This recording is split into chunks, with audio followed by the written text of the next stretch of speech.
স্মরণ করুন ওই সময়কে যখন আপনি কাদা মাটি থেকে পাখির আকৃতি আপনি বানাইতেন, বানানোর পর এটার মধ্যে আপনি ফু দিতেন।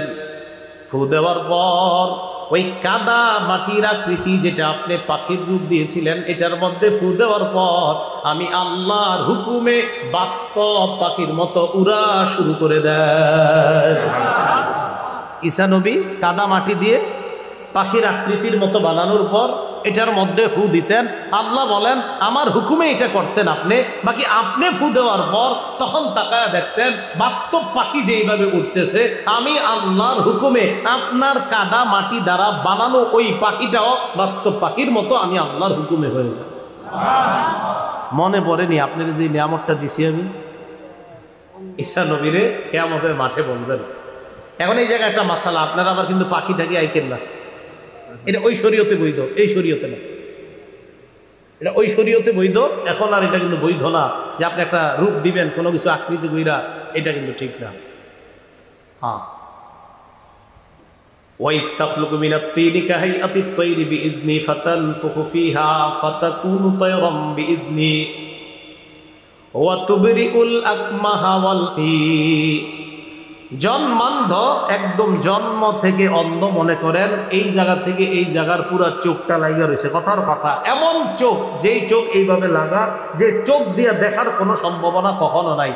ঈসা নবী আল্লাহর হুকুমে হাত রাখতেন, সাথে সাথে চোখ খুলে যায়। এটা ওনার মুজিজা ছিল। ওয়াল আবরাসা বিইজনি, কুষ্ঠরোগী পুরা শরীরটা পচে যাওয়ার অবস্থা, এবং কুষ্ঠরোগীর শরীরে ঈসা নবী হাত রাখতেন। হাত রাখার পর আল্লাহর নামে হাত রাখতেন, সাথে সাথে কুষ্ঠ রোগীকে আল্লাহ ভালো করে দিতেন।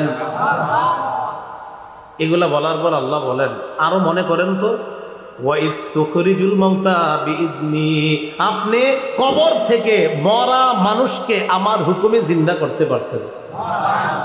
এটা কিভাবে? কানা ঈসা আলাইহিস সালাতু ওয়াস সালাম ইদা আরাদা আইয়ুখরিজা আহাদান মিনাল কবরি ইউসাল্লি রাকআতাইন। ঈসা আলাইহিস সালাতু ওয়াস সালাম কাউকে যখন কবর থেকে বের করার ইচ্ছা করতেন, অন্যরা দেখতে চাইতো, দেখিত কবর থেকে মৃতকে বের করে দেখাও, তিনি 2 রাকাত নামাজ পড়তেন। পড়ার পর আল্লাহর কাছে তিনি দোয়া করতেন। দোয়া করার সাথে সাথে আল্লাহ কবরের অনেক আগে মারা যাওয়া মানুষটাকেও আল্লাহ নিজ হুকুমে, আল্লাহ নিজের হুকুমে, নিজের কুদরতে, শুধু ঈসা নবী দোয়া করতেন, আল্লাহ কবরের ওই মানুষটা বের করে দেখায় দিতেন। অনেক আগে মারা গেছে, আয়েশার সামনে দাঁড়ায় দিত, কথা বলতো, আবার কবরে চলে যেত। ঈসা নবীর আল্লাহ কিয়ামতের মাঠে বলবেন মনে পড়েনি এগুলো যে আপনার দিছি আমি? ওয়াইদ কাফাফতু বানি ইসরাঈলা আনকা ইয জিতাহুম বিল বাইয়িনাত। মূল যেই কথাটা বলবো দেখেন, এই জায়গাটা আসতেছে। ওয়াইজ কাফাফতু বানি ইসরাঈলা আনকা ইয জিতাহুম বিল বাইয়িনাত, আমি আপনার থেকে বনি ইসরাঈলদেরকে আমি নিবৃত্ত করেছিলাম। ইয জিতাহুম বিল বাইয়িনাত, আপনি তাদের কাছে স্পষ্ট নিদর্শন নিয়ে আসছেন, আপনার নবুয়তের প্রমাণ। যখন আপনি নবুয়তের প্রমাণ হিসাবে একের পর এক মুজিজা দেখাইতে লাগলেন, যখন আপনি তাদেরকে বলে দিতে থাকলেন, একের পর এক মৃতদেরকে আল্লাহর হুকুমে জিন্দা করলেন, কাদা মাটি দিয়ে পাখি বানিয়ে আল্লাহর হুকুমে ওই পাখি যখন উড়িয়ে দেখিয়ে দিতেন, জন্মান্ধর চোখের মধ্যে আল্লাহর হুকুমে হাত রাখার পর যখন ওই লোকটা দেখতে পাইত, কুষ্ঠরোগীর শরীরে হাত রাখার পর লোকটা যখন ভালো হয়ে যাইত, ফাকাল আল্লাযীনা কাফারু মিনহুম ইন হাযা ইল্লা সিহরুম মুবিন, তাদের মধ্যে যারা কাফের তারা বলতে লাগলো, ও এগুলো তো জাদু। কি কয় এগুলা? এটা হলো সমস্ত বাতিলদের শেষ অস্ত্র। কোনো কাজে পারে না, শেষে ও আচ্ছা জাদু, এটা এরকম সেরকম বইলা। আমাদের নবীরও বলছে মুহাম্মদের, বুঝছি সে গণক, ও সে কবি, আবার পারে না, কয় না মোহাম্মদ সাল্লাল্লাহু আলাইহি ওয়াসাল্লাম এরকম করে, তাই নাকি? জাদু করছে একটা বইলা মনে করেন থামায় দেয় আর কি, যখন দেখে পারে না, এমনিও পারে না, অমনিও পারে, ও জাদু করছে। গণক ইত্যাদি বইলা এরকম ভাবে নিবৃত্ত করে। তো আল্লাহ বলেন বনী ইসরাইলদের থেকে আমি আপনাকে নিবৃত্ত করেছিলাম, তারা জাদুকর বলে আপনাকে হত্যা করতে চেয়েছিল। কিভাবে হত্যা করবে? এক ঘরে ঢুকে ঈসা নবী এক ঘরে বসা, হত্যা করবে, পুরা প্ল্যান পাস হয়ে গেছে। হত্যা করার জন্য যখন প্ল্যান ট্লান সব পাস, ওই মুহূর্তে তারা কয়েকজন আসছে ঈসা নবীরে হত্যা করবে। ঈসা নবী ঘরে বসা, একজনকে পাঠাইছে, যাও তুমি গিয়ে কামটা শুরু করো, একটু করে আমরা আসবো। তো ঢুকছে, ঢুকার পর ঈসা নবী ভিতরে আছে, আরেকজন তারা পাঠাইছে ভিতরে। এখন কয়জন? দুইজন। একজনে মারার পর থাকবে কয়জন? একজন। বাকি মরা আর জিন্দা সহ ঘরে থাকবে কয়জন? মরা আর জিন্দা সহ থাকবে কয়জন? দুইজন। তা একজনে পাঠাইছে, পাঠানোর পর অনেকক্ষণ হচ্ছে আর কেউ বের হচ্ছে না। তো তারা এক পর্যায়ে ঢুকছে, ঢুকার পর ঘরে যেটা আছে, যিনি আছে, গিয়ে দেখে ঘরে একজন আছে।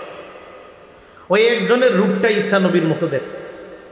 তারে তারা ধরলো, ধরার পর শুলিতে চড়াইলো, চড়ানোর পর তাকে তারা শুলিবিদ্ধ করে হত্যা করলো। হত্যা করার পর তাদের মধ্যে দুই গ্রুপ। এক গ্রুপ, আচ্ছা একটা কথা কি, ভিতরে তো ছিল দুইজন, মারলাম একজনরে, আরেকজন কো? যদি আমগো লোকরে মাইরা থাকি তো ঈসা কো, আর ঈসারে মাইরা থাকলে আমগো লোক কো? এটাই আল্লাহ বলেন ওয়ামা কাতালুহু ওয়ামা সালাবুহু। তারা ঈসাকে হত্যাও করেনি, তারা ঈসাকে শুলিবিদ্ধ করেনি, ওয়ালাকিন শুব্বিহা লাহুম, তাদেরকে ধাঁধার মধ্যে ফেলে দেওয়া হয়েছে।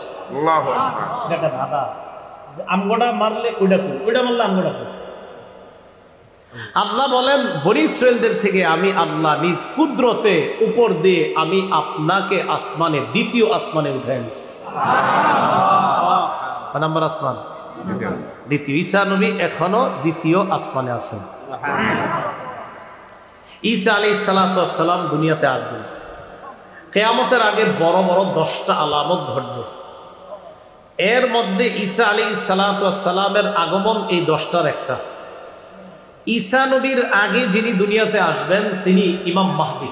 বলেন কে? মাহদী। এখন কথা হলো মাহদী কে হবেন? মাহদী মনে করেন আপনাদের মুন্সিগঞ্জের কেউ হঠাৎ দাবি করলো আমি মাহদী। কিছুদিন আগে এক লোক বাংলা ভাষায় বলতেছে, কোন রমজানে জানি ওনারে স্বপ্নে দেখাইছে আল্লাহ নাকি বলছে ইন্না জাআলনাকা খলিফাতান ফিল আরদ, আমি আপনারে খেলাফত দিলাম, আপনি মাহদী। আল্লাহ বলছে। আর ঈদের পরে তিনি স্বপ্নে দেখছে মুহাম্মদ সাল্লাল্লাহু আলাইহি ওয়াসাল্লাম আয়েশা বলছে হ্যাঁ তুমি মাহদী। উনিও দাবি করে বলছে আমি মাহদী। কোনো চিপা চুপা থেকে ইমাম মাহদী নিজেরে বলবে না আমি মাহদী, এটা মাথায় রাখবেন। মাহদী কে হবে এই ব্যাপারে হাদিসে আছে। আমার সাথে বাংলা বলেন, বলেন মাহদী তিনি হবেন। বলেন যার সাথে আমাদের নবীর বক্তব্য মিলে যাবে তিনি হবেন মাহদী। সোজাই সব। এরা আপনি বলে ফেললেন আমি মাহদী, কিন্তু নবীর বক্তব্য মিলল না, তা আপনি মাহদী হইলেন কেমনে? মাহদী যিনি হবে, খুব মন দিয়ে শোনেন, মাহদী যিনি হবেন তিনি 7 বছর অথবা 9 বছর রাজত্ব করবেন। কয় বছর? 7 বছর অথবা 9 বছর রাজত্ব করবেন যিনি মাহদী হবেন। ইবনে মাজাহ হাদিসের কিতাব 4083 নম্বর হাদিসের বর্ণনা। عن أبي سعيد الخدري رضي الله تعالى عنه أن رسول الله صلى الله عليه وسلم قال আবু সাঈদ খুদরি রাদিয়াল্লাহু তাআলা আনহুর বর্ণনা, আল্লাহ নবী বলেন ইয়াকুনু ফি উম্মতি আল মাহদি। নবীজি বলেন আমার উম্মতের মধ্য থেকেই মাহদীর আত্মপ্রকাশ ঘটবে, আমার উম্মতের মধ্য থেকেই হবেন মাহদী। ইন কুসিরা ফাসাবউন ওয়া ইল্লা ফাতিসউন। মাহদী দুনিয়ার মধ্যে 7 বছর অথবা 9 বছর রাজত্ব করবে। ফাতানআমু ফীহি উম্মতি নি'মাতান লাম ইয়ানআমু মিসলাহা কত্তু। মাহদীর সময়ে আমার উম্মত এত প্রাচুর্যের অধিকারী হবে, এত সম্পদের অধিকারী হবে, আমার উম্মত ইতিপূর্বে এত পরিমাণ সম্পদের মালিক কখনো হয় নাই, মাহদীর সময়ে যত পরিমাণ সম্পদের মালিক হবে। তো নবীজিরা বলার পর বলেন কি হবে জানো? তুক্তি উকুলাহা, মাটি তার যত দামি দামি খনিজ পদার্থ আছে মাটি বের করে দিবে মানুষে, নেও নেও নেও ওইগুলো নিয়ে যাও। ওয়াল মালু ইয়াউমাইযিন কুদুস, নবী বলেন তখন মাল হবে এত পরিমাণ জমা জমা হয়ে পড়ে থাকবে। ফায়াকুমুর রাজুলু ফায়াকুলু ইয়া মাহদি আ'তিনি, কোন ব্যক্তি দাঁড়াবে, দাঁড়ানোর পর ওই সম্পদের সামনে দাঁড়ায় বলবে, ও মাহদি আমারে কিছু দেন। মাহদি বলবে, খোঁজ, আপনার যা মন চায়, যত পরিমাণ মন চায় নেন, নিতে থাকেন। তাহলে এই হাদিস থেকে বুঝলাম মাহদি যিনি হবেন তিনি 7 বছর বা 9 বছর রাজত্ব করবেন। তার সময় সারা পৃথিবীর মানুষ এত পরিমাণ প্রাচুর্যের অধিকারী হবে যে এত পরিমাণ সম্পদ ইতিপূর্বে এই উম্মত কখনো লাভ করে নাই। এ হলো একটা। দ্বিতীয়, মাহদি যিনি হবেন তাকান, তার কপালটা হবে চওড়া উজ্জ্বল, নাকটা হবে উঁচু। কপালটা হবে চওড়া উজ্জ্বল, নাকটা হবে উঁচু। আর মাহদি কি করবেন? পুরা পৃথিবীতে ইনসাফ এবং ন্যায় বিচারে ভরে দিবেন। আবু দাউদ শরীফের 4285 নম্বর হাদিসের বর্ণনা। عن أبي سعيد الخدري رضي الله تعالى عنه أن رسول الله صلى الله عليه وسلم قال, নবীজি বলেন, আল মাহদিয়্যু মিন্নি, মাহদি আমার বংশ থেকে হবে। আজলাল জাবহা, মাহদির কপালটা হবে চওড়া উজ্জ্বল। আকনাল আনফি, মাহদির নাকটা হবে উঁচা। ইয়ামলাউ ফিল আরদি কিসতান ওয়া আদলা কামা মুলিআত জাওরান ওয়া যুলমা, পুরা পৃথিবীর মধ্যে পাশবিকতা, জুলুম, নির্যাতনার, পাশবিকতার জয় জয়কর অবস্থা যখন হবে, ওই সময়ে মাহদি পুরা পৃথিবীতে ইনসাফ আর ন্যায় বিচারে পরিপূর্ণ করে দিবেন। পুরা পৃথিবীতে জুলুম যদি হয়, বিপরীতে মাহদি পুরা পৃথিবীতে ইনসাফ কায়েম করবে। তাহলে দ্বিতীয়টা বুঝলাম, 1 নাম্বার মাহদি যিনি হবেন 7 বছর বা 9 বছর রাজত্ব করবে, তার সময় উম্মত সবচেয়ে বেশি নিয়ামতের অধিকারী হবে। 2, মাহদি যিনি হবেন পুরা পৃথিবীতে ইনসাফ কায়েম করবেন, তার কপাল হবে চওড়া, তার নাক হবে উঁচু। 3, মাহদি যিনি হবেন আল্লাহ তাকে 1 রাত্রে খেলাফতের যোগ্য বানাবেন। 1 রাতে। কয় রাতে? তো আপনারা দেখবেন অনেকে 2-3 বছর যাবত দাবি করে আমি মাহদি, আমি মাহদি। অনেকের অনুসারীরা বলে আমাদের অমুকে মাহদি। আরে ভাই, এগুলা কি কথা? ইবনে মাজাহ 4085 নম্বর হাদিসের বর্ণনা। عن علي بن أبي طالب رضي الله تعالى عنه قال قال رسول الله صلى الله عليه وسلم, নবীজি বলেন, আল মাহদিয়্যু মিন্না আহলাল বাইত, আল্লাহ নবী হলেন মাহদি হবে আমাদের আহলে বাইতদের অন্তর্ভুক্ত, আমাদের আহলে বাইতদের মধ্য থেকেই হবে মাহদি। ইউসলিহুল্লাহু ফি লাইলা, 1 রাতে আল্লাহ তাকে খেলাফতের সমস্ত যোগ্যতা দান করবেন। 4 নাম্বার, মাহদি হযরত ফাতেমা রাদিয়াল্লাহু তাআলা আনহার বংশ থেকে হবে। কার থেকে? এর মনে করেন আপনি বললেন মাহদি, তো আপনার বংশে কি ফাতেমা? তো এখন কেমনে আপনি মাহদি হবেন? তো এরকম মাঝে বললে হবে না, নবীর সবগুলা কথা এক ব্যক্তির সাথে মিলতে হবে, তাহলে তিনি হবে মাহদি। ইবনে মাজাহ 4086 নম্বর হাদিস। عن سعيد بن المسيب رحمه الله كنا عند أم سلمة رضي الله تعالى عنها فتذكرنا المهدية। সাঈদ ইবনুল মুসাইয়্যিব বলেন, আমরা নবীজির বিবি আম্মাজান উম্মে সালামার কাছে ছিলাম, তখন আমরা মাহদির ব্যাপারে আলোচনা করলাম। মাহদির ব্যাপারে আলোচনা করার পর আম্মাজান উম্মে সালামা বললেন, সামিআতু রাসূলুল্লাহি সাল্লাল্লাহু আলাইহি ওয়াসাল্লাম ইয়াকুল আল মাহদিয়্যু মিন ওয়ালাদি ফাতিমা, নবীজির বিবি বলেন, আমি নবীকে বলতে শুনেছি মাহদি ফাতেমার বংশধর হবে। কার বংশধর? ফাতেমা নবীর বংশের, নবীজির বংশে ফাতেমা, ফাতেমার বংশ থেকে হাসান হবে, এই হাসান থেকে হবে মাহদি। সুবহানাল্লাহ। এইভাবে আর কি নবী বললেন যে ফাতেমার বংশধর, মানে নবীজির থেকে ফাতেমা, ফাতেমা থেকে হাসান, আর হাসানের বংশ থেকে হবে ইমাম মাহদি। হাসানের বংশ থেকে যা আসবে, দলিল আবু দাউদ শরীফের 4292 নম্বর হাদিস, 4292। এই হাদিসের মধ্যে আছে, নাযারা আলী ইবনে আবি তালিব রাদিয়াল্লাহু তাআলা আনহু ইলা ইবনিহিল হাসান, হযরত আলী তার সন্তান হাসানের দিকে তাকাইলেন, হযরত আলী তার সন্তান হাসানের দিকে তাকাইলেন, তাকায় বললেন, ইন্না ইবনি হাদা সাইয়্যিদুন, আমার এই সন্তান হাসান সে জান্নাতের যুবকদের সর্দার হবে। কামা সাম্মাহুন নবী সাল্লাল্লাহু আলাইহি ওয়াসাল্লাম, যেমনটি নবীজি বলেছেন যে হাসান হবে জান্নাতের যুবকদের সর্দার। আর কি, ওয়াসায়াখরুজু মিন সুলবিহি রাজুলুন ইউসাম্মা বিইসমি নবিয়িকুম মুহাম্মদ সাল্লাল্লাহু আলাইহি ওয়াসাল্লাম, তার বংশ থেকে একজন লোক বের হবে যেই লোকটার নাম রাখা হবে তোমাদের নবীর নামে। সুবহানাল্লাহ। তাহলে মাহদির নাম নবীর নামে হবে। বলেন, মাহদির নাম কার নামে হবে? নবীর নামে হবে। ইউশবিহু ফি খুলকিহি, মাহদির চরিত্রটা মুহাম্মদ সাল্লাল্লাহু আলাইহি সাল্লামের চরিত্রের মতো হবে। তাহলে একটুগুলো পেয়ে গেলাম। আর কি, আবু দাউদ শরীফের 4282 নম্বর হাদিসে রাসূল বলেন, ইউওয়াতিউ ইসমুহু ইসমি ওয়া ইসমু আবিহি ইসমু আবি, মাহদির নাম হবে আমার নামে, মাহদির আব্বার নাম হবে আমার আব্বার নামে। নবীর আব্বার নাম কি? আব্দুল্লাহ। মাহদির আব্বার নাম হবে আব্দুল্লাহ। আর মনে করেন আমার আব্বার নাম হাবিব, আর আমি যদি কই মাহদি, হইল না তো? এটা কিভাবে হইল? তাহলে মাহদি যিনি হবেন তার আব্বার নাম হবে আব্দুল্লাহ, মাহদি যিনি হবেন তার নাম হবে মুহাম্মদ, মাহদি যিনি হবেন তার কপাল হবে চওড়া, মাহদি যিনি হবেন তার নাকটা হবে উঁচু, মাহদি যিনি হবেন তাকে এক রাতে আল্লাহ খেলাফতের যোগ্য বানাবেন, মাহদি যিনি হবেন তিনি হযরত হাসানের বংশের হবেন, হযরত ফাতেমার বংশ হবেন, মুহাম্মদ সাল্লাল্লাহু আলাইহি সাল্লামের বংশের হবেন। মাহদির ব্যাপারে মোটামুটি ধারণাগুলো আমাদের মনে থাকবে না ইনশাআল্লাহ। তিনি পৃথিবীতে আসার পর চলতে থাকবে এভাবে। একদিন ফজরের নামাজের সময় ঈসা আলাইহিস সালাতু ওয়াস সালাম আয়েশা মসজিদে উপস্থিত হবে। তো ঈসা নবীর আল্লাহ কোন জায়গায় রাখছে এখন? এই সেখান থেকে ঈসা নবীর আবার পাঠাবেন।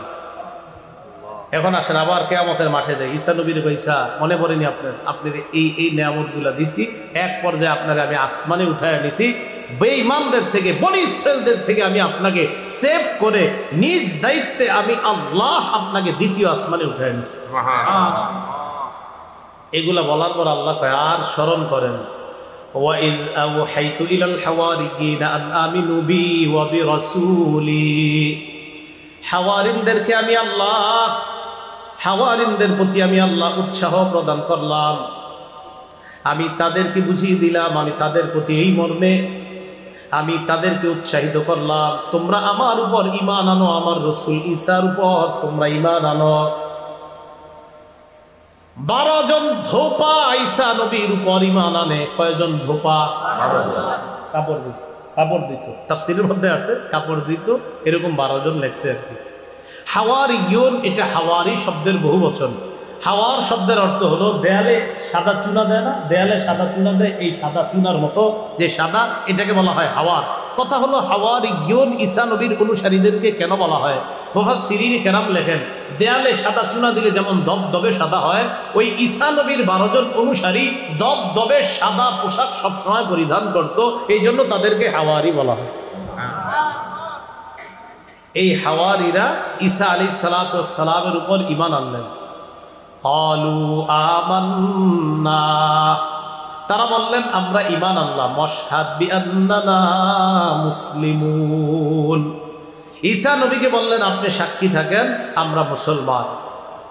এই কথা বলার পর আল্লাহ পাক রব্বুল আলামিন বলেন, আশ্চর্য ঘোষণার কথা বলেন।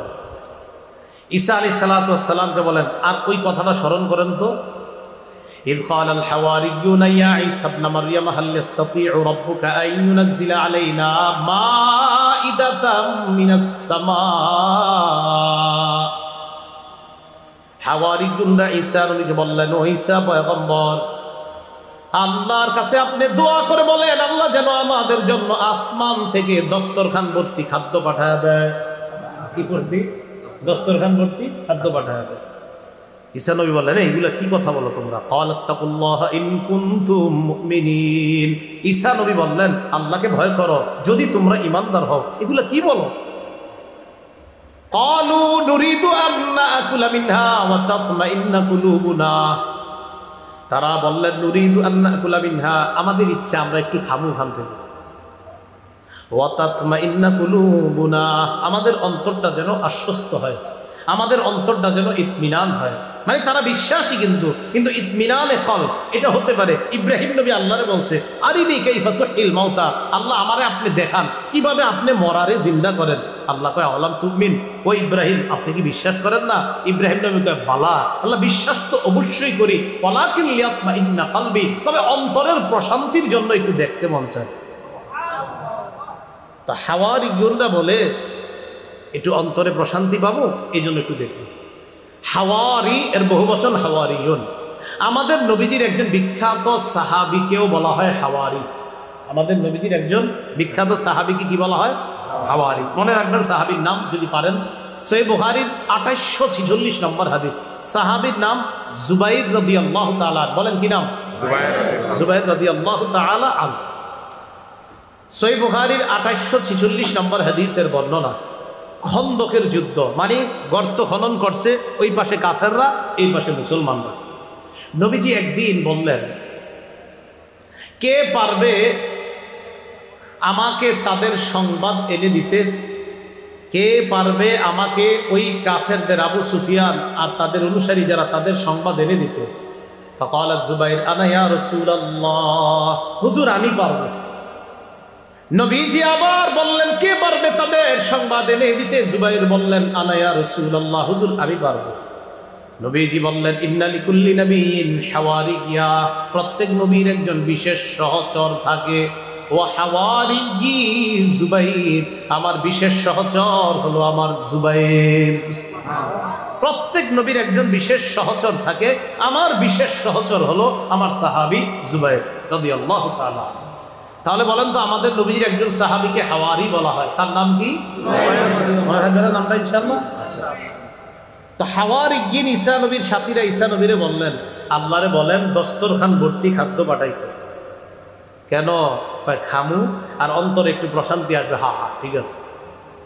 ওয়া না'লামা আন ক্বাদ সাদাকতানা, আগে যে আপনি আমাদেরকে কথাগুলা বলছেন এইগুলার ব্যাপারে যেন অন্তরের মধ্যে প্রশান্তি পায়। হ্যাঁ আপনার কথাগুলা সত্য, বিশ্বাস তো করছি, বাকি এটা যখন দেখবো পুরোপুরি বিশ্বাস, হা হা অন্তর প্রশান্তি হয়েছে, হ্যাঁ আপনি সব সত্য কথা বলছেন। ওয়া নাকুনা আলাইহা মিনাশ শাহিদিন, আর এই ব্যাপারে আমরাই সাক্ষী হব। এই কথা বলার পর ঈসা নবী আল্লাহরে বললেন, ক্বালা ঈসা ইবনু মারইয়াম আল্লাহুম্মা রাব্বানা আনজিল আলাইনা মাইদাতাম মিনাস সামা। ঈসা নবী বললেন, আল্লাহ আসমান থেকে খাঞ্চা ভর্তি খাবার পাঠায়া দেন, দস্তরখান ভর্তি খাবার। খাঞ্চা চিনেন?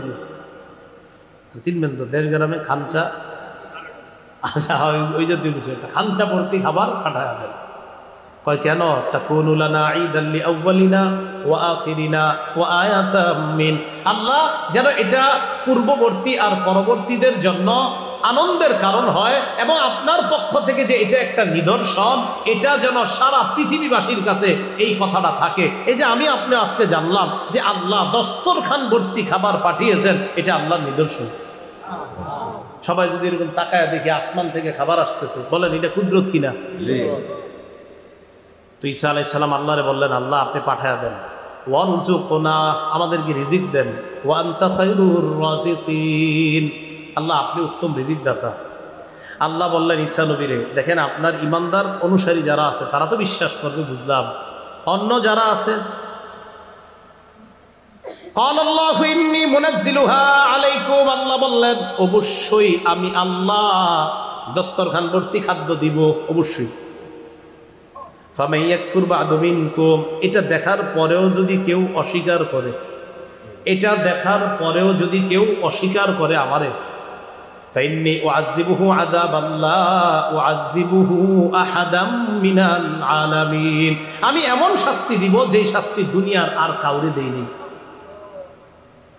ঈসা নবী এই কথা শোনার পর এরপর দস্তরখান পাঠিয়েছেন কিনা এটা কোরআনে নাই, কোরআনে আল্লাহর আলোচনা করেননি। তিরমিজির হাদিসে আর রাসূল সাল্লাল্লাহু আলাইহি সাল্লাম জানিয়ে দিয়েছেন, আল্লাহ পাক রব্বুল আলামিন মাছ আর রুটি দস্তরখানের মধ্যে দিয়ে, তাফসীরের কিতাবে আসছে নিচে মেঘ উপরে মেঘ, এই দুই মেঘ দিয়ে দুই পাশ দিয়ে ঢাকনা দিয়ে মাঝখানে মাছ আর রুটি, তাফসীরের কিতাবে আসছে ঘি, মাছ, রুটি আরো অনেক কিছু জিনিস দিয়ে, পনির সহ দিয়ে আল্লাহ পাক রব্বুল আলামিন আসমান থেকে ওই খাদ্য পাঠিয়েছেন।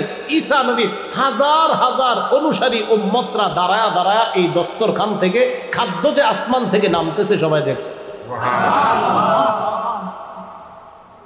তো এটা আসতেছে। আল্লাহ বলে দিলেন এই খাদ্যের কেউ যেন জমা না করে, এই খাদ্য থেকে কেউ জমা করতে পারবে না, জমা করলে সমস্যা হবে। একদল চিন্তা করলো এটা তো বরকতি খাদ্য, এটা মনে হয় জমা করে রাখাই ভালো, আল্লাহ নিষেধ। কি করলো? আল্লাহ যা কয় করে উল্টাটা, জমা করে রাখছে।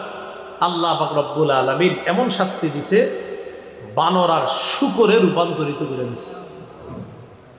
হ্যাঁ, শূকরে রূপান্তরিত করে, যেমন ভাবে শূকর হয়েছে আপনার এই বউয়ের পাশে শুয়ে রয়েছে শূকর, কথা বলে মানুষের মতো কথা বলতে পারে, কানতে পারে, কিন্তু শূকর হয়ে গেছে। আর কয় যে আমরা ঠিক করি নাই, অন্যায় করছি, ভুল করছি। ওই যে আল্লাহ বলে দিছেন এরপরেও যদি বিশ্বাস না করে এমন শাস্তি দিব যেই শাস্তি আর দুনিয়ার কাউরে দেই নাই। তো সাবধান করে দেন, আমি পাঠাচ্ছি, অবিশ্বাস করলে কিন্তু খবর আছে। এরপরেও তারা আল্লাহর প্রতি পূর্ণ আস্থা আনতে পারেনি।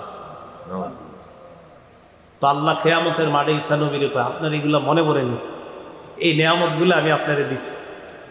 মানে ঈসা নবীর তো সব মনে আছে। তা আল্লাহ বলেন আপনার আমি এই নিয়ামতগুলো দিছি। এইগুলা বলার পর বলবে ঈসা আমি আপনার এতক্ষণ যেটা বললাম, এখন আপনাকে যে কথাটা বলি শোনেন। إذ قال الله يا عيسى ابن مريم أأنت قلت للناس اتخذوني وأمي إلهين من دون الله।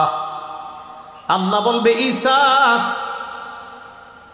আ'আনতা কুলতা লিন্নাস, আপনি কি মানুষকে বলছেন, মানুষকে এই কথা বলছেন কিনা, ইত্তাখিজুনি ওয়া উম্মিয়া ইলাহাইনি মিন দুনিল্লাহ, মানুষ তোমরা আমারে আর আমার মারে খোদা মানো। নাউজুবিল্লাহ, আপনি কি এই কথা বলছেন মানুষরে? তো ঈসা আলাইহিস সালাতু ওয়াস সালামকে আল্লাহ এটা বলবেন যে আপনি কি এই কথা বলছেন মানুষকে যে তোমরা আমাকে আর আমার মাকে তোমরা ইলাহ মানো। এজন্য তাদের মধ্যে একটা দল আছে তৃত্ববাদে বিশ্বাসী। কি বাদ? তৃত্ববাদ। তৃত্ববাদ মানে ঈসা নবীরে তাদের একদল তিন খোদার এক খোদা মানে। ঈসা নবীর আম্মাকে মানে আরেক খোদা, আর আল্লাহ হলেন আরেকজন। মোট কয়জন হলো? এই তৃত্ববাদে বিশ্বাসী আছে একদল। আরেক দল তৃত্ববাদী বিশ্বাসী না, মানে ঈসা নবীর খোদা মানে না ঠিক, তবে তারা ঈসা নবীর ছবি নিয়ে তার সামনে পূজা করে, আরাধনা করে, ইবাদত করে, এটাও খোদা মানারই নামান্তর। তো ঈসা আলাইহিস সালাতু ওয়াস সালাম যখন আল্লাহ বলবেন আপনি কি এগুলা বলছেন, ঈসা নবী তখন বলবেন সুবহানাক, আল্লাহ আপনি কত পবিত্র, আমি কিভাবে এই কথা বলবো আল্লাহ? আল্লাহ এই কথা বলার তো আমার কোনো হকই নাই, আমি তো এটা বলতে পারি না। ইন কুলতু কুলতুহু ফাকাদ আলিমতা, আল্লাহ আমি যদি এই কথা বলে থাকি তা আপনি তো ভালো জানেন এই কথাটা। কিয়ামতের মাঠে বলবে আল্লাহ আমি যদি এই কথা বলে থাকি তা আপনি ভালো জানেন। তা'লামু মা ফি নাফসি, আল্লাহ আমার মনে কি আছে এটা আপনি জানেন। ওয়ালা আ'লামু মা ফি নাফসিক, আপনার মনে কি আছে এটা আমি জানি না। ইন্নাকা আনতা আল্লামুল গুয়ুব, আল্লাহ আপনি হলেন সমস্ত অদৃশ্যের খবর রাখেন।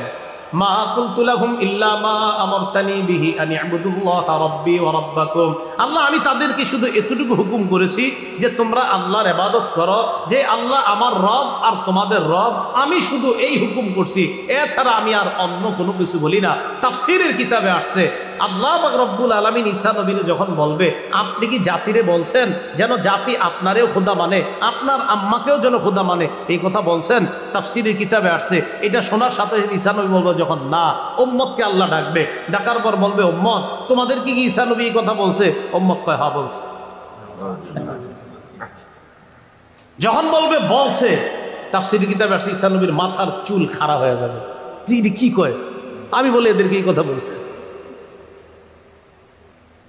ঈসা আলাইহিস সালাতু ওয়াস সালাম কিয়ামতের মাঠে আল্লাহ নবীকে পর্যন্ত এই কথা বলতেছে, আপনি কি জানেন? আল্লাহ তো জানেই সব, এগুলা বলে নাই উনি। এটা আল্লাহ কেন বললেন? যে নবীদেরকে আমি সেখানে প্রশ্ন করি। আল্লাহ পাক এক আয়াতের মধ্যে বলেন ফালানাসআলান্নাল্লাযীনা উরসিলা ইলাইহিম ওয়ালানাসআলান্নাল মুরসালিন, মানুষ শোনো, যাদের কাছে নবী পাঠানো হয়েছে তাদেরকেও অবশ্যই অবশ্যই জিজ্ঞাসা করব, আর রসুলদেরকেও আমি আল্লাহ অবশ্যই অবশ্যই জিজ্ঞাসা করব। তো রসুলদেরকে যদি জিজ্ঞাসা করে, এই আয়াতটা তো আমার আপনার প্রতিদিন স্মরণে আনা উচিত যে আল্লাহ কথাটা বললেন কি, যে উম্মতকে জিজ্ঞাসা করবে এটা ঠিক আছে, আমরা তো কত ভুল ভ্রান্তি করি, কিন্তু আল্লাহ বললেন উম্মতকে তো জিজ্ঞাসা করবই, রসুলদেরকেও করবো, অবশ্যই অবশ্যই আমি তাদেরকে করব।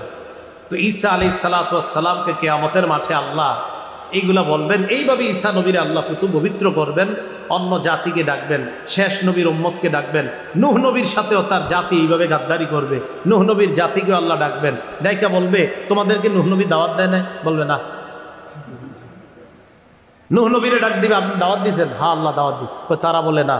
সাক্ষী আছে আপনার? জি সাক্ষী আছে। কারা? শেষ উম্মত। ওই উম্মতকে ডাকবে, বুখারীর বর্ণনা আছে। উম্মতকে ডাক দেওয়ার পর বলবে তোমরা সাক্ষী? হ্যাঁ।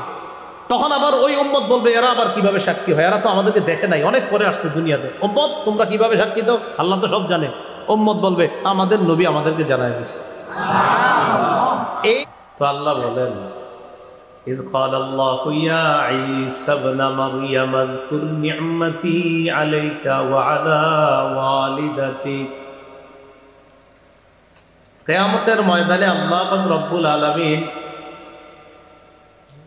ঈসা আলাইহিস সালাতু ওয়াস সালামকে বলবেন, ইয়া ঈসা ইবনে মারইয়াম, হে মারইয়ামের সন্তান ঈসা, উযকুর নি'মাতি আলাইকা ওয়া আলা ওয়ালিদাতিক, স্মরণ করুন ওই সময়কে যেই সময় আমার নিয়ামত আপনার উপর আর আপনার মা মারিয়ামের উপর, তথা আপনার উপর আর আপনার মা মারিয়ামের উপর আমার যেই নিয়ামত আছে, আমি আল্লাহর ওই নিয়ামতের কথা স্মরণ করেন। ঈসা নবীরে কিয়ামতের মাঠে আল্লাহ বলবেন কি নিয়ামত? মারিয়াম আল্লাহর পক্ষ থেকে নিয়ামত হলো এইভাবে, মারিয়ামের মা যিনি ছিলেন তার নাম হান্না। কি নাম? হান্না। মারিয়ামের আব্বার নাম ইমরান। এই ইমরান তিনি ছিলেন বাইতুল মুকদ্দাসের ইমাম। ইমরানের স্ত্রীর নাম হান্না। হান্না গর্ভবতী হলেন। গর্ভে যেই সন্তান আসছে সেই সন্তানের ব্যাপারে তিনি মানত করলেন। সূরা আলী ইমরানের 35 নম্বর আয়াতে আল্লাহ বলেন, إذ قالت امرأة عمران رب إني نذرت لك ما في بطني محررا। আল্লাহ আমার পেটে যেই সন্তান, ইমরানের স্ত্রী হান্না আল্লাহর কাছে বললেন, আল্লাহ আমার পেটে যেই সন্তান, এই সন্তানটাকে দুনিয়ার বিভিন্ন কাজ কর্ম থেকে মুক্ত রেখে একমাত্র আপনার জন্যই উৎসর্গ করে দিলাম। সন্তান এখনো দুনিয়াতে আসে না, পেটে থাকতে। ফালাম্মা ওয়াদাআতহা ক্বালাত রব্বি ইন্নী ওয়াদাতুহা উনসা। মারিয়ামের মা হান্না যখন সন্তান প্রসব করলেন, সমস্যা হচ্ছে, হান্না যখন সন্তান প্রসব করলেন, সন্তান প্রসব করার পর দেখলেন তার সন্তান একটা মেয়ে। তো হান্না তখন বললেন, ইন্নী ওয়াদাতুহা উনসা, আল্লাহ আমি তো কন্যা সন্তান প্রসব করলাম, আমি না মানত করেছিলাম এটারে দুনিয়া থেকে মুক্ত রেখে আপনার জন্য মানত করে দিলাম, উৎসর্গ করে দিলাম, এখন দেখি আমার মেয়ে সন্তান। ওয়াল্লাহু আ'লামু বিমা ওয়াদাআত। মারিয়ামের মা যে মেয়ে সন্তান জন্ম দিছে এটা সবচেয়ে ভালো জানে আল্লাহ। তো আল্লাহ এটা জানে, ওয়ালাইসাত যাকারু কাল উনসা। আল্লাহ বলেন কিছু পুরুষ আছে যারা নারীদের মতো না। আরে তোমার যে মেয়ে হয়েছে এটা তো সাধারণ মেয়ে না, হাজারো পুরুষ আছে এমন যারা তোমার এই মেয়ের সমপর্যায়েরও হওয়ার সম্ভাবনা না। এমন অনেক পুরুষের চাইতো তোমার এই মেয়েকে আমি আল্লাহ দামি বানিয়েছি। যদিও তোমার এটা মেয়ে, হাজারো পুরুষ থেকে তোমার মেয়ে হবে দামি। তো আল্লাহ বললেন, আলাইসা যাকারু কাল উনসা, সব পুরুষ নারীর মতো না। মানে অনেক পুরুষ আছে এমন আর অনেক নারী আছে এমন, ইবাদত করতে করতে একটা নারী এমন পর্যায়ে পৌঁছে যায় যে একটা পুরুষ ইবাদতে তার সমপর্যায়ের হতে পারে না। আল্লাহ বলেন, আমি তো তোমাকে এমন এক মেয়ে দান করেছি, আবেদা হবে, জাহেদা হবে, তাহেরা হবে, পবিত্র হবে। শুধু তাই নয়, আল্লাহ পাক মারিয়ামকে ওই জগতে, গোটা জগতের নারীদের উপর শ্রেষ্ঠত্ব দান করেছে। ওই যে কিয়ামতের মাঠে আল্লাহ ঈসা নবীরে কয়, তোমার মার প্রতিও আমার নেয়ামত আছিল, তোমার উপরও আমার নেয়ামত আছিল, এটা স্মরণ করো তুমি। তোমার আম্মারেও আমি দুনিয়াতে আনছি, তোমার নানু চাইছিল একটা ছেলে হোক, কিন্তু তোমার নানিরে আমি দিছি মেয়ে। ঈসা নবীর নানি হান্না চাইছিল একটা ছেলে হোক, তো তোমার নানিরে দিছি মেয়ে। এটা আমি আল্লাহ নেয়ামত, কারণ তোমার মাকে গোটা জগতের উপর আমি শ্রেষ্ঠত্ব দান করেছি।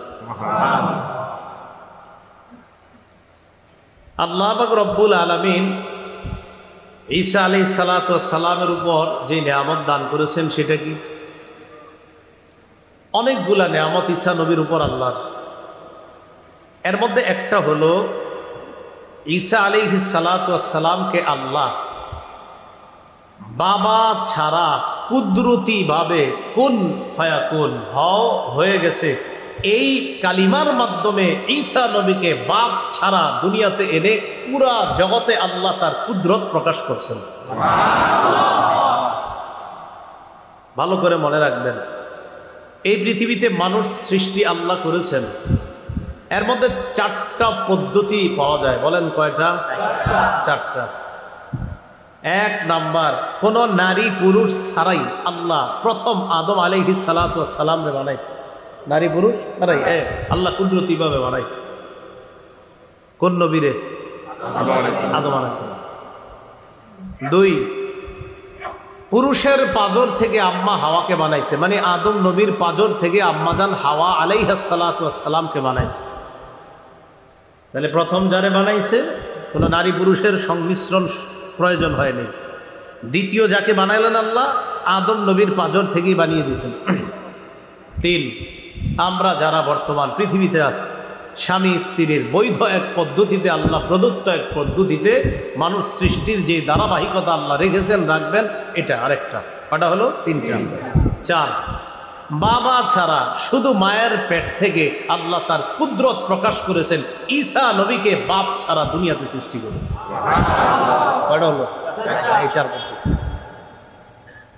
তো ঈসা নবীরে আল্লাহ বললেন, এটা তো তোমার মার প্রতি নেয়ামত, তোমার আম্মারে আমি এমন বানাইলাম, আর তোমার প্রতি আমার নেয়ামত আছে, এটিও স্মরণ করো। কি নেয়ামত? তোমার আম্মা জনগণ থেকে আড়াল হয়ে পূর্ব দিকে চলে গেছে। ফান্তাবাজাত মিন আহলিহা মাকানান শারকিয়া। তোমার আম্মা পূর্ব দিকে চলে গেছে। পূর্ব দিকে চলে যাওয়ার পর ফাত্তাখাযাত মিন দুনিহিম হিজাবা, মারিয়াম তার মাঝে আর জনগণের মাঝে একটা পর্দা দিলেন। মুফাসসিরিনে কেরাম বলেন, পর্দা দেওয়ার 2টি কারণ হতে পারে। 1, গোসল করার জন্য। 2, পর্দা দিয়েছেন তিনি মানুষ থেকে আলাদা হয়ে একা একই নির্জনে আল্লাহর ইবাদত করার জন্য। তো মারিয়াম যখন সেখানে পর্দার আড়ালে গেলেন, যাওয়ার পর ফারসালনা ইলাইহা রূহানা, আমি আমার রূহকে পাঠায়া দিলাম সেখানে, তথা জিবরিল আমিনকে পাঠাইলাম। ফাতামাসসালা লাহা বাশারান সাওয়িয়া, জিবরিল একটা মানুষের রূপ ধারণ করে মারিয়ামের সামনে উপস্থিত হলো। মারিয়ামের সামনে উপস্থিত হওয়ার পর ক্বালাত ইন্নী আউযু বিররহমানি মিনকা ইন কুনতা তাকিয়া, মারিয়াম বললেন, আমি তোমার থেকে আল্লাহর কাছে পানাহ চাই, রহমানের কাছে পানাহ চাই। তুমি যদি আল্লাহকে ভয় করো, এখান থেকে সরে যাও, তুমি পুরুষ, যাও এখান থেকে। জিবরিল আমিন জবাব দেয়, ক্বালা ইন্নামা আনা রাসূল রাব্বিক লিআহাবা লাকি গুলামান যাকিয়া, আমি দুনিয়ার কোনো মানুষ নই, আমি তোমার রবের পক্ষ থেকে প্রেরিত ফেরেশতা। আপনি কেন আসছেন? লি আহাবালাকি গুলামান জাকিয়া, আল্লাহর পক্ষ থেকে তোমাকে একটা নেককার সন্তান দেওয়ার জন্য আসছে। সুবহানাল্লাহ। আরে আমার সন্তান হবে কিভাবে? আল্লাহ বলছে তোমার সন্তান হবে। মারিয়াম কয় মানে কি? ক্বালাত আন্না ইয়াকুনু লি গুলামু ওয়া লাম ইয়ামসাসনি বাশার ওয়া লাম আকু বাগিয়া। আন্না ইয়াকুনু লি গুলাম, মারিয়াম কয় আমার সন্তান হবে কিভাবে? ওয়া লাম ইয়ামসাসনি বাশারু ওয়া লাম আকু বাগিয়া, কোন পুরুষ আমাকে স্পর্শ করে নাই, আমি ব্যভিচারিণী নারীও না, আমি খারাপ নারী না। পৃথিবীতে সন্তান দুই পদ্ধতিতে হয়, হয়তো বৈধ পন্থায়, না হয় অবৈধ পন্থায়। আমার কোনোভাবেই তো হওয়ার সম্ভাবনা নাই, আমার সন্তান হবে কিভাবে? এখান থেকে আমি মারিয়ামের জ্ঞান জ্ঞান জ্ঞান কত পরিমাণ জ্ঞানী ছিলেন মারিয়াম, এখান থেকে বোঝা যায় জ্ঞানীও ছিলেন তিনি। জবাবটা দিলেন কি জ্ঞান সুলভ জবাব, যে বৈধ পন্থায় স্বামী হতে হয় অথবা অবৈধ পন্থায়, কোনো পন্থাই তো না, তা আমার সন্তানটা হবে কিভাবে? জিবরিল আমিন বললেন কাযালিক, ব্যাপারটা এমনই। সুবহানাল্লাহ। ক্বালা রাব্বুকি হুয়া আলাইয়া হাইয়ুন হুয়া আলাইয়া হাইয়িন, তোমার রব বলেছেন আমি আল্লাহর কাছে এটা একদম সহজ।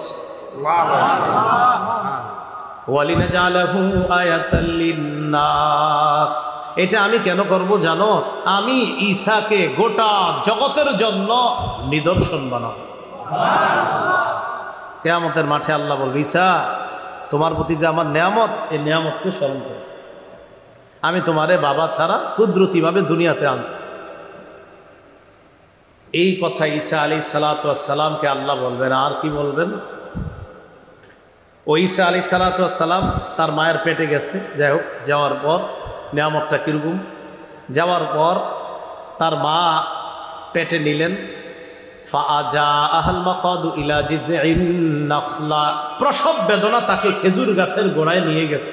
এটাকে বাইতুল লাহাম বলা হয়, আর খ্রিস্টানরা সম্ভবত এটাকে বেতেল হাম বলে। সেখানে যাওয়ার পর মারিয়াম যখন সন্তান প্রসব করবে, প্রসব বেদনা তাকে সেখানে নিয়ে গেল। সেখানে যাওয়ার পর জায়গাটা ছিল একটু উঁচু, তো সেখানে যাওয়ার পর মারিয়াম সেখানে বসা। ক্বালাত ইয়া লাইতানি মিত্তু ক্বাবলা হাযা, মারিয়াম কয় হায় এই অবস্থার আগে যদি আমি মইরা যাইতাম, ওয়া কুনতু নাসিয়াম মানসিয়া, আমি যদি বিস্মৃত হয়ে যেতাম, আমি যদি এমন হয়ে যেতাম যাকে সবাই ভুলে যেত, আমি কিভাবে মুখ দেখাবো এই সন্তান হওয়ার পর? আমি যদি মইরা যেতাম ভালো হইতো, এরকম বলতেছে। ফানাদাহা মিন তাহতিহা আল্লা তাহজানি কদ জাআলা রাব্বুকি তাহতাকি সারিয়া, নিচ থেকে কে যেন ডাক দেয়া, কো মারিয়াম পেরেশান হয়েও না, চিন্তিত হয়েও না, এগুলো বইল না, এসব বলার কোনো দরকার নাই। তুমি নিচে তাকায় দেখো, আল্লাহ একটা উৎস তৈরি করে দিয়েছে, তাকায় দেখে পানির একটা উৎস তৈরি হয়ে গেছে। উপরে খেজুর গাছ, নিচে পানি, নাও খালি খেজুর খাইবা আর ওখান থেকে পানি খাইবা। এখান থেকে বোঝা যায় গর্ভবতী মা যারা, নারী যারা, তাদেরকে আপনারা তেঁতুল না খাওয়ায় খেজুর খাওয়াবেন না হয়। আল্লাহ কেন গর্ভবতীর জন্য খেজুর গাছ দিবেন? এই জন্য গর্ভবতী নারীকে খেজুর দিবেন, তো বোঝা যায় সন্তানের মেধা ভালো হবে, মেধা শার্প হবে। খায় শুধু তেঁতুল, মেধা হয় খারাপ। মাথা রাখবেন। তো মারিয়াম সেখানে বসা, বলে দিলেন ওয়াহুজ্জি ইলাইকি বিজিদিন নাখলাতি তুসাকিত আলাইকি রুতবান জানিয়া, গাছে খেজুর থাক আর না থাক তোমার টেনশন করতে হবে না। তোমার যখন খিদা লাগবে শুধু নাড়া দিবা, তাজা খেজুর, তুসাকিত আলাইকি রুতবান জানিয়া, তাজা খেজুর তোমার সামনে এসে পড়বে। তোমার কাজ এখানে। সন্তান এসে গেছে। এখন সন্তান যখন আসছে, আসার আগে আল্লাহ বলে দিলেন আর কি কি করতে হবে।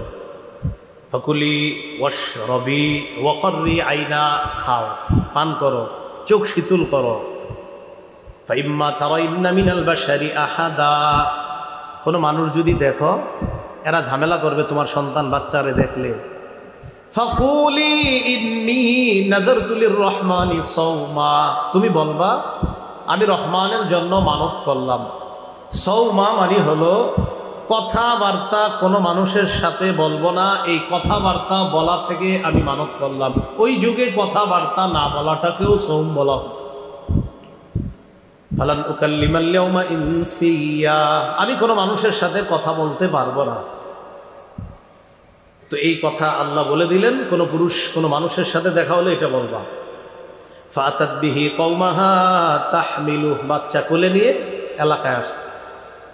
ক্বালু ইয়া মারইয়ামু লাকাদ জিতি শাইআন ফারিয়া, ছি ছি মারইয়াম তুমি কি করলা, তো ভারী অন্যায় করছো, মহা অন্যায় কাম, মানে দেখাই শুরু করে দিচ্ছে, তুমি এটা কি করলা। আর স্বাভাবিকভাবে আপনারাও এটা করতেন। আল্লাহ শিখাই দিছে কিছু বলবা না, তুমি খালি চুপচাপ থাকবা, বলবা আমি কথা বলি না, মানত করছি, এবার চুপচাপ থাকবা, কিচ্ছু বলবা না। জনগণ আইসা মারিয়ামকে খালি ডিস্টার্ব করতেন। ইয়া উখতা হারুনা মা কানা আবুকি ইমরাআ সাউইন ওয়া মা কানাত উম্মুকি বাগিয়া, ও হারুনের বোন, তোমার বাবা ইমরান তো এত খারাপ ছিল না, মনে আসেনি? ইমরান বাইতুল মুকাদ্দাসের ইমাম, যিনি মারিয়ামের বাবা ছিলেন, ও মনে রাখেন মারিয়াম দুনিয়াতে আসার আগেই তার বাবা মারা গিয়েছে। মারিয়াম দুনিয়াতে আসার আগেই তার বাবা মারা গিয়েছে। মারিয়ামকে যিনি লালন পালন করেছে তিনি জাকারিয়া আলাইহিস সালাতু ওয়াস সালাম। জাকারিয়া নবী হলেন হান্না, যিনি মারিয়ামের আম্মা, এই হান্নার ভগ্নিপতি, তার মানে মারিয়ামের খালু। তো মারিয়ামের প্রতি আল্লাহ নেয়ামত আরো আছে, অনেক নেয়ামত আছে। মারিয়ামকে মৌসুম ছাড়া আল্লাহ ফল খাওয়াইছে, খানা খাওয়াইছে, অনেক নেয়ামত আছে। মারিয়াম যখন এলাকায় আসছে, এলাকায় আসার পর তারা বলতেছে ও হারুনের বোন। একটু মনে রাখেন হারুনের বোন দ্বারা কি উদ্দেশ্য? হারুনের বোন দ্বারা দুটি উদ্দেশ্য হতে পারে। এক, হারুন নবী যিনি মুসা নবীর ভাই, হারুন নবী, এই হারুন নবীর বংশের সিলসিলার কোনো এক বোন লাগে মারিয়াম। মানে যাইতে যাইতে যাইতে আমার ভাই অমুকে, অমুকের ভাই, এরকম যাইতে যাইতে হারুন নবীর অনেক পিছনে গিয়ে তার ভাই সম্পর্কে হয় হারুন নবী। সরাসরি ভাই না, কিন্তু আপন ভাই না, মানে আপনার ভাই অমুকে, অমুকের ভাই অমুকে, অমুকের ভাই অমুকে, এরকম। সেই হিসাবে তিনি হারুন নবীর বোন। তো এলাকার লোকেরা বলতো আর কি, ও হারুনের বোন, মানে হারুন নবীর বংশের বোন তুমি, মানে হারুন নবীর বংশের একজন বোন, ওই বংশের বোন তুমি, এই হিসাবে তাকে হারুনের বোন বলতো। এক। দুই, অথবা মারিয়ামের বংশেরই কেউ হারুন নামে ছিল, যে তার ভাই হিসাবে বিখ্যাত ছিল হারুন, সেই হিসাবে হারুনের বোন। তাহলে যদি মুসা নবীর ভাই নবী হারুন হয় তাহলে কিন্তু আপন ভাই না, অনেক পরে গিয়ে কোনো না কোনোভাবে ভাইয়ের সম্পর্কে ভাই, এরকম। আর যদি বলেন আপন ভাই তাহলে হবে হয়তো মারিয়ামের কোনো আপন ভাই হারুন ছিল নামে, অথবা তারই বংশের কোনো হারুন নামে ভাই ছিল। কথাটা মনে থাকবে তো? তো জনগণ বলল হারুনের বোন, তোমার বাবা তো এত খারাপ না, আর তোমার মাও তো খারাপ নারী ছিল না, তুমি এরকম হইলে কিভাবে? তো চুপচাপ, আল্লাহ তো বলছে কথা বলবেন না। ফাশারাত ইলাইহি, ইঙ্গিত করে দিস কি আমি কোনো কথা বলবো না, ওই ঈসার সাথে কথা বলো। ঈসা মানে দুধ পান করতেছে মায়ের কোলে, আস ছোট মানুষ, 3 দিন বয়স অথবা 40 দিন বয়স, একই কথা বলবে। জনগণ বাচ্চার দিকে তাকায় কয়, ক্বালু কাইফা নুকাল্লিমু মান কানা ফিল মাহদি সাবিয়া, কোলের বাচ্চার সাথে আমরা কিভাবে কথা বলবো? ঈসা নবীর ডিস্টার্ব হইতেছে, এত আওয়াজ। মাথাটা সরাইলেন, সরায় বললেন ক্বালা ইন্নী আবদুল্লাহ।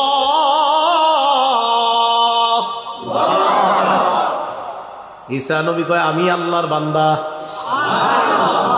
সব আকুরে তাকে দিয়েছে, একটু মানুষ কথা কয়, কয় শুধু বান্দা না, শোনো আরো আস, আতানিয়াল কিতাব, আল্লাহ আমারে কিতাব দান করছে, ওয়াজআলানি নাবিয়্যা, আল্লাহ আমারে নবী বানাইছে। ছোট মানুষ এগুলো বলতেছে, এগুলো বইলা ডইলা উনি আবার মায়ের কোলে আবার এটাই আল্লাহ কোরআনে বলছেন, ওয়ায়ুকাল্লিমুন নাসা ফিল মাহদি ওয়া কাহলা। ঈসা নবী মায়ের কোলেও কথা বলছে, বড় হওয়ার কথাও, বড় হওয়ার পরেও কথা বলছে। এটা আল্লাহর পক্ষ থেকে ছোটবেলায় নাবালেগ অবস্থায় যখন কেউ কথা বলার কল্পনাও করা যায় না, ওই অবস্থায় ঈসা নবীর মুখ দিয়ে কথা বলাটা, এটা ছিল আল্লাহর পক্ষ থেকে ঈসা নবীর মুআজিজা। কিয়ামতের মাঠে আল্লাহ কয় ঈসা তোমার প্রতি যে নিয়ামত আর তোমার আম্মার প্রতি যে নিয়ামত এটা স্মরণ করো। তাহলে বুঝে আসছে নিয়ামতগুলা এই। আর কি ইয আইয়াতুকা বিরূহিল কুদুস, স্মরণ করো যখন আমি তোমাকে রূহুল কুদুস দ্বারা শক্তিশালী করলাম। এই রূহুল কুদুস দ্বারা কি উদ্দেশ্য? রূহুল কুদুস দ্বারা উদ্দেশ্য হলো জিবরিল আলাইহিস সালাতু ওয়াস সালাম। সহিহ বুখারীর বর্ণনা 453 নম্বর হাদিসের বর্ণনা। রাসূলুল্লাহ সাল্লাল্লাহু আলাইহি সাল্লামের একজন সাহাবী ছিলেন, নাম হাসান ইবনু সাবিত রাদিয়াল্লাহু তাআলা। তিনি নবীজির কবি সাহাবী হিসাবে বিখ্যাত ছিলেন। এই হাসান ইবনু সাবিত রাদিয়াল্লাহু তাআলা আনহুকে নবীজি বললেন, হাসান আজিব আনিল মুশরিকিনা, মুশরিকরা যে আমারে উল্টা পাল্টা কথা বলে, আমার পক্ষ থেকে তাদেরকে তুমি কবিতার মাধ্যমে জবাব দিয়ে দাও। তো জবাব দিয়ে দেওয়ার পরে এই কথা বলার পরে নবীজি বললেন, আল্লাহুম্মা আইয়িদহু বিরূহিল কুদুস, আল্লাহ আমার এই হাসান ইবনে সাবিত নামক সাহাবীকে জিবরিল আমিনের মাধ্যমে সাহায্য করেন, শক্তিশালী করে দিন। তাফসীর ইবনে কাসীরের মধ্যে আসছে আম্মাজান আয়েশা সিদ্দিকা রাদিয়াল্লাহু তাআলা আনহার বর্ণনা, হাসান ইবনে সাবিত রাদিয়াল্লাহু তাআলা আনহুর জন্য মসজিদে নববীর মধ্যে একটা মিম্বর বানানো হয়েছে। এই মিম্বরের মধ্যে যখন তিনি বসতেন, বসার পর নবীজি সাল্লাল্লাহু আলাইহি সাল্লাম বলতেন, আল্লাহুম্মা আইয়িদহু বিরূহিল কুদুস কামা নাফাহা আন নাবিয়্যিক, আল্লাহ ঈসা নবীর পক্ষে জিবরিল আমিন যেইভাবে সহযোগিতা করত মানুষের জুলুম নির্যাতন থেকে বাঁচানোর জন্য, জিবরিল আমিন ঈসা নবীর সব সময় সহযোগিতা করত যেইভাবে, হাসান ইবনে সাবিত আমার সাহাবা, এই হাসানকেও জিবরিল আমিনের মাধ্যমে আপনি শক্তিশালী করেন, যেন জিবরিল আমিনের শক্তিশালী আর সাহায্যের কারণে আমার হাসান মুশরিকদের প্রত্যেকটা কথার জবাব দিয়ে দিতে পারে। তাহলে রূহুল কুদুস দ্বারা কোন ফেরেশতা উদ্দেশ্য? জিবরিল। বলেন কোন ফেরেশতা? জিবরিল। তো আল্লাহ বলেন, ঈসা আমার নিয়ামতটা স্মরণ করেন। কি? ইয আইয়াতুকা বিরূহিল কুদুস, আমি আপনাকে রূহুল কুদুসের মাধ্যমে শক্তিশালী করেছি। তুকাল্লিমুন নাসা ফিল মাহদি ওয়া কাহলা, ঈসা আপনি শৈশবেও কথা বলতে পারতেন, ছোটবেলাও কথা বলতে পারতেন, কৈশোরেও কথা বলতে পারতেন, মায়ের বুকে থাইকা দুধের শিশু অবস্থায় আপনি কথা বলতেন, আর বড় হওয়ার পরে তো বলতেনই। এটা আমি আল্লাহর পক্ষ থেকে আপনার প্রতি ছিল নেয়ামত। মনে পড়ে কি নেয়ামতের কথা? কিয়ামতের মাঠে ঈসা নবীর আল্লাহ বললেন। আর কি? وَإِذْ عَلَّمْتُكَ الْكِتَابَ وَالْحِكْمَةَ وَالتَّوْرَاةَ وَالْإِنْجِيلَ, আমি আপনাকে কিতাব শিক্ষা দিলাম। এই কিতাব দ্বারা উদ্দেশ্য একটা হতে পারে লেখা বিদ্যা শিক্ষা দিলাম, ওয়াল হিকমাতা বুঝ শক্তি দান করলাম, ওয়াত তাওরাত আমি তাওরাত এবং ইনজিলের যে বিদ্যা, এই বিদ্যাও আমি আপনাকে শিখিয়ে দিলাম। এটা কি মনে পড়ে?